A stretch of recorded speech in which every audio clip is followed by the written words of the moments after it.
This is the Radio Hour, listeners. Listen carefully because you are about to hear one of the most baffling criminal cases ever to come before the law. A man lies dead, stabbed through the spine with a small blade.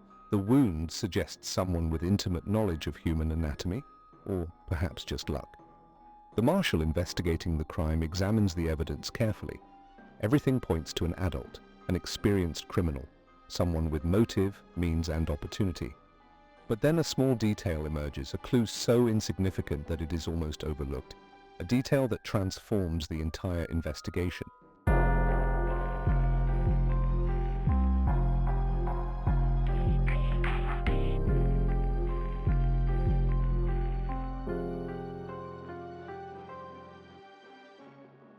Because the clue points not to an adult criminal, but to a child, a boy not yet 13 years old. And suddenly the marshal faces a mystery more disturbing than any murder. How did a child become a killer? And more importantly, why? The answers he discovers will challenge everything he believes about childhood, morality, and justice. The year is 1952. The place is a small town called Cottonwood, and the story begins with a runaway child and a marshal who does not yet know what he is about to uncover. Marshal Matthew Dillon had seen many things in his years of law enforcement. He had seen desperate men, broken women, angry young people lashing out against a world that had failed them. But he had rarely seen a child quite like the one standing in his office on this particular afternoon. The boy was brought to him by a stagecoach driver named Tunes. The boy had been found on the road halfway between Cottonwood and Dodge City, standing with nothing but a bundle of possessions on his shoulder. The boy's name was William, or so he claimed. His mother's name was Bonney. She ran a boarding house in Cottonwood, and the boy had run away from home. It was not an unusual occurrence. Children ran away. They were restless. They were angry. They wanted adventure and excitement and a chance to escape the mundane lives they had been born into. Marshal Dillon sat across from the boy and observed him carefully. The boy was not large. He was perhaps 5 feet tall, with sandy hair and blue eyes that seemed to hold an intensity inappropriate for his age. The boy did not seem frightened. He did not seem ashamed. He seemed determined. "Why did you run away?" Marshal Dillon asked. "Because I wanted to," the boy replied simply. "That is not a reason." "It is my reason," the boy said. "I did not want to stay in Cottonwood. I wanted to see the world. I wanted to do things." "What kind of things?" The boy did not answer immediately. He looked away, as though considering whether to speak the truth or to lie. "Things that matter," he finally said. "Things that make people pay attention. Things that make people remember you." Marshal Dillon recognized something in that statement. An ambition, a hunger, a desire for significance that was burning in the boy's chest. "Your mother is worried about you," Marshal Dillon said.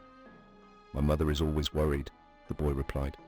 "That is all she does. She worries and works and never leaves Cottonwood. She is not living, she is just existing." "And you want more than that?" "I want to be someone," the boy said. "I want to be remembered. I want to do things that matter."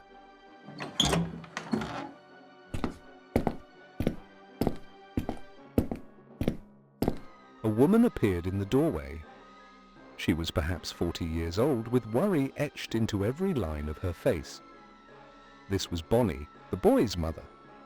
She saw her son and rushed toward him, her relief visible and immediate. "William," she said, embracing him. "Thank God you were safe. I was so worried." "I am fine, mother," the boy said, pulling away from her embrace. "I was just exploring." "You cannot run away like that," Bonney said.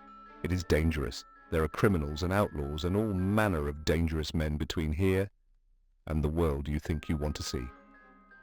"I know," the boy said. "That is what makes it exciting."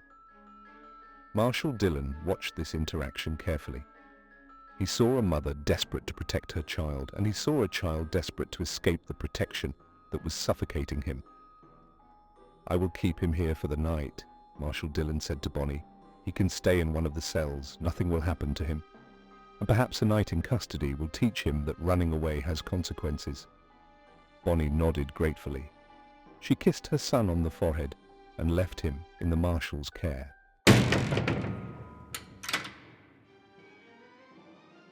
That night, as William sat in the cell, Marshal Dillon brought him some items to keep him occupied.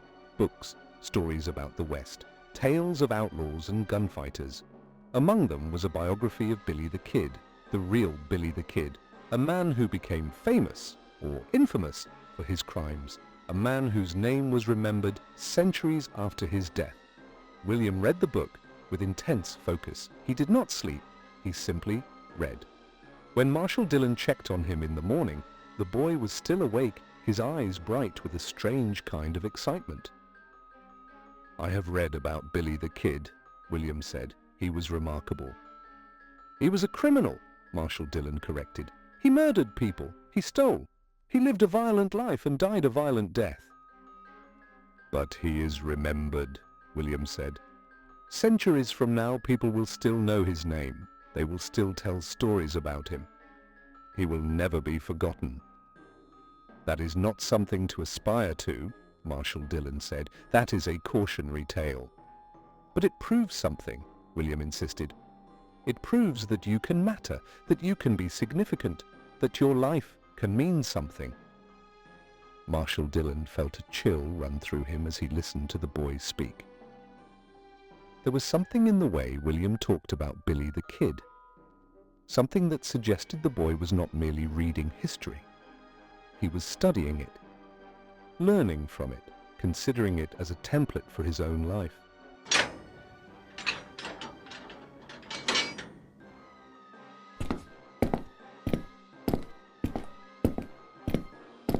"Come," Marshal Dillon said. "Your mother has arranged for you to be released into her custody, but you will stay here in Dodge City for a while. I want to keep an eye on you." William left the cell, but Marshal Dillon could see that the conversation about Billy the Kid had planted something in the boy's mind, a seed, an idea. And ideas, once planted, are difficult to uproot.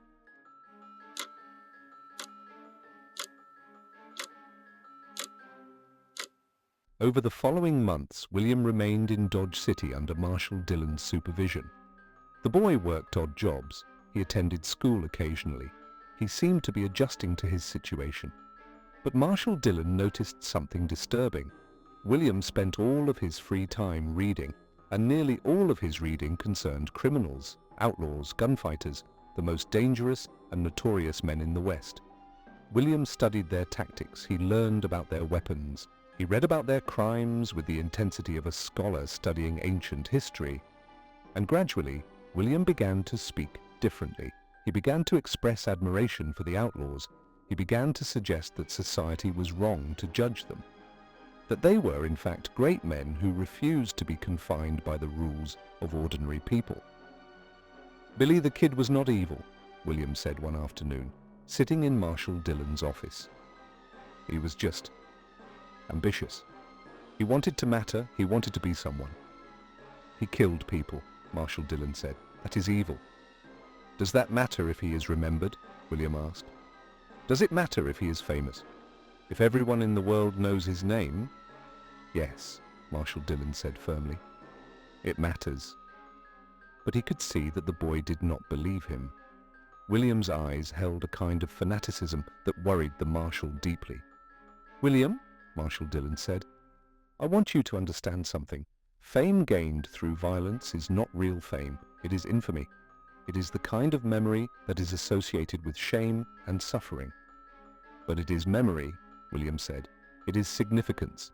It is proof that you lived, that you mattered." Marshal Dillon realized in that moment that he was speaking to a boy whose mind had already begun to slip away from the normal values of society. A boy who was constructing a philosophy in which violence and crime were pathways to meaning and purpose.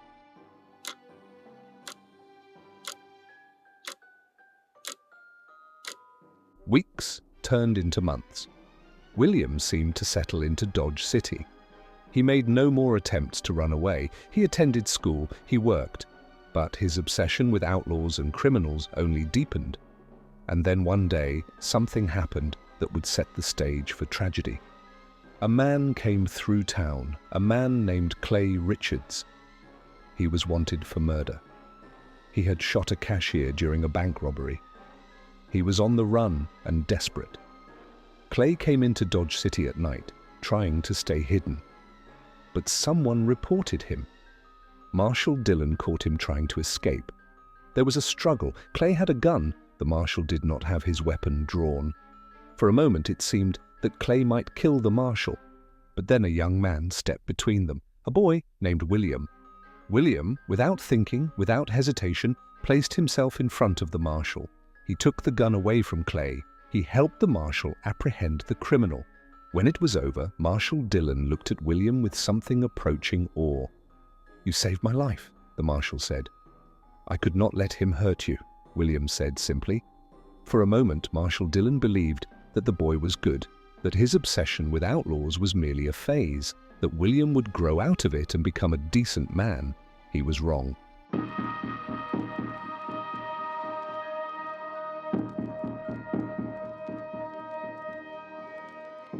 A few weeks after the incident with Clay Richards, William approached the blacksmith in Dodge City. "I need a blade," William said. "Small, sharp, about 3 inches long." The blacksmith looked at the boy curiously. "What do you need a blade for?" the blacksmith asked. "Hunting," William lied. "I want to learn to use knives for hunting." The blacksmith, seeing nothing sinister in the request, made the blade. He showed William how to use it properly, how to maintain it, how to keep it sharp. William took the blade and thanked the blacksmith. What the blacksmith did not know was that William had no intention of using the blade for hunting.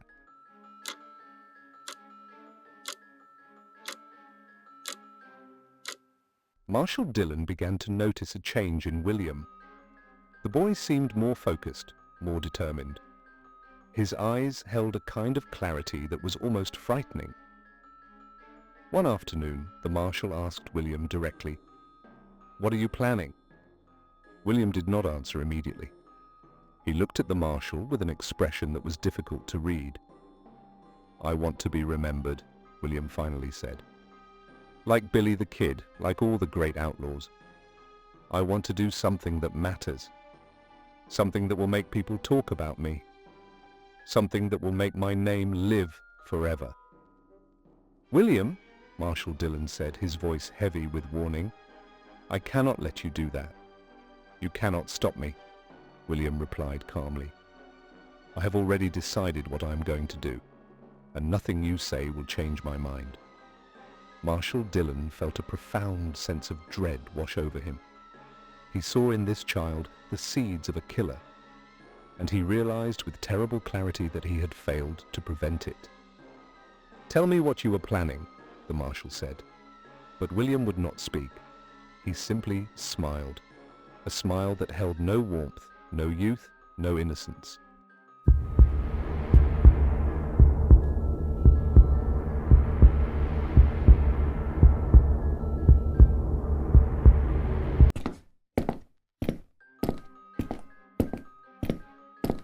That night, a man named Clay Richards was found dead. He had been stabbed through the spine. The wound was precise, professional, the kind of wound that could only have been inflicted by someone with knowledge of anatomy, or by someone who had simply gotten very lucky. The marshal began his investigation immediately. He examined the wound, he searched the area, he looked for evidence, and then he found something small, almost insignificant, a piece of thread, blue thread, the kind of thread used in clothing worn by young people. Marshal Dillon's heart sank as he realized what this meant. He went immediately to William's residence. "William," he said, "I need to ask you some questions about the murder." "What murder?" William asked innocently.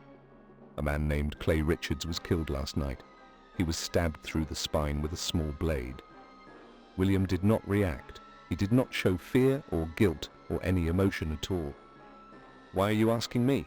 William asked. "Because I found a thread at the scene, blue thread, like the thread in your jacket." "Many people have blue jackets," William said. That does not prove anything. But then Marshal Dillon saw it. In William's eyes, a flash of something, satisfaction, pride.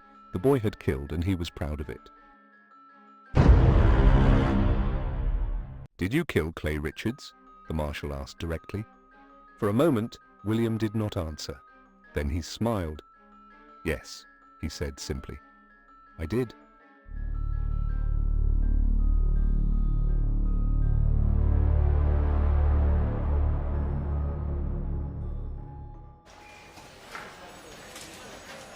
In the Marshal's office with the sheriff present, William confessed to the murder. "I killed Clay Richards," William said calmly. "I planned it carefully, I followed him, I waited for the right moment. And then I stabbed him." "Why?" Marshal Dillon asked, though he already knew the answer. "Because I wanted to be like Billy the Kid," William said. "I wanted to commit a murder that would make me famous. I wanted to do something that would make people remember me, that would make my name legendary." "Do you understand what you have done?" the Marshal asked. "I understand perfectly," William replied. "I have killed a man. Now I am a murderer. Now I will be remembered. My name will be in newspapers. People will talk about me. I will be significant." "You will go to prison," the Marshal said. "Perhaps," William said. "Or perhaps the story will be so interesting that I will become famous even in prison. Either way, I will be remembered. I will matter. That is all I wanted." Marshal Dillon looked at this boy, this child who had deliberately planned and executed a murder in order to become famous, and he felt something break inside him. He had failed, not only to stop the crime, but to understand the mind of the child before him. A mind that had become corrupted not by circumstance but by choice. A mind that had decided that violence was the path to meaning. The trial of William Bonney was the sensation of the territory. A child, not yet 13 years old, accused of murder, guilty of premeditated, calculated murder. The legal system faced an impossible question: how do you punish a child for an adult crime? The jury deliberated for 3 days. Finally, they returned with a verdict: guilty. But sentencing was another matter. The judge faced a choice: sentence the child to prison, to execution, to some form of reformatory. After much consideration, the judge made a decision that would haunt him for the rest of his life. He would give the boy a choice. "William Bonney," the judge said from the bench, "you have been found guilty of murder.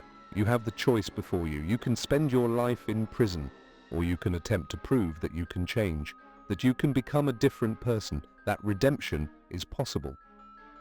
"What does that mean?" William asked. "It means," the judge said, "that you will have the opportunity to demonstrate that you can transcend the choice you made, that you can become something other than a killer. But you must choose, right now, in front of this court." William looked at the judge, then at Marshal Dillon, then at his mother, who sat in the courtroom with tears streaming down her face. "I choose to try," William said finally. "I choose to see if I can be something other than what I am."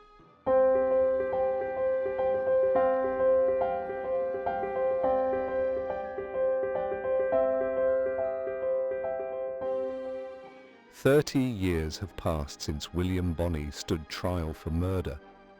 He spent 15 years in prison. He studied. He learned. He worked toward understanding his own mind and the darkness that had driven him to commit murder. Then he was released. He became a teacher. He dedicated his life to working with troubled children, children like himself, children who were fascinated by violence, children who sought significance through darkness. He never spoke about his crime. He never sought publicity or fame. He simply worked quietly, trying to prevent other children from making the same choice he had made. Marshal Dillon retired years ago, but before he did, he spoke with William one final time. "Do you regret what you did?" the Marshal asked. "Every day," William replied. "I took a life, a man named Clay Richards. I can never undo that. I can never bring him back. All I can do is try to prevent others from making the same mistake." "Have you found the meaning you were looking for?" the Marshal asked. "The significance? The legacy?"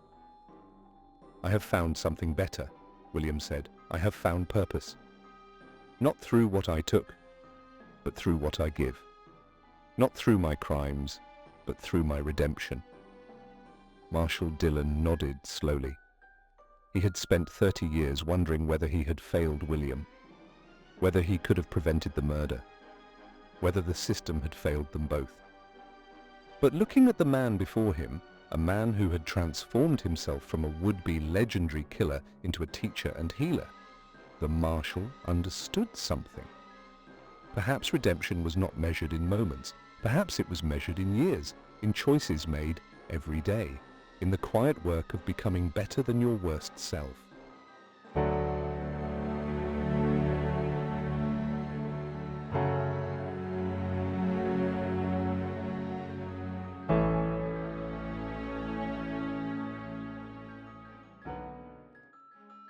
And so the mystery of Billy the Kid at 12 was not solved by catching a criminal.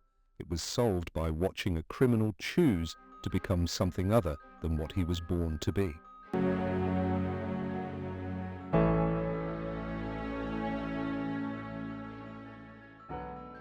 And so concludes our tale of ambition, youth, and the terrible choices that define a life. What is the truth of Billy the Kid at 12, listeners? Was he a monster born into darkness, or was he a boy whose hunger for significance was corrupted by a society that glorifies violence? Perhaps the answer is both. Perhaps there is no simple explanation for how a child becomes a killer. What we know is this: a child made a choice that ended a man's life, a choice that should have destroyed his own life, but instead, through redemption and work and decades of choosing to be better, William Bonney became something remarkable. Not famous, not infamous, but meaningful. Thank you for spending this evening with us on the Radio Hour, your faithful companion in the exploration of mysteries that linger long after the final word is spoken. What was your favorite moment in tonight's tale? What do you think about William's choice? Did he deserve redemption? Should the judge have given him that opportunity? Please, dear listeners, share your thoughts in the comments. Your comments mean everything to us. Tell us what you believe. Tell us what you would have done. And if you have found yourself captivated by this evening's broadcast, please like this video, subscribe to the Radio Hour, enable notifications. Share this broadcast with friends and family who appreciate stories about the human capacity for change, stories about redemption, stories about what happens when ambition is redirected toward good rather than evil. The Radio Hour returns every week with new mysteries, new stories, new questions that challenge our understanding of morality, justice, and the human spirit. Until then, we bid you farewell, dear listeners. Sleep well if you can, but I suspect tonight you will lie awake thinking about William Bonney, thinking about the boy who wanted to be remembered, thinking about how he finally achieved significance, not through crime, but through redemption. This has been the Radio Hour. Thank you for listening.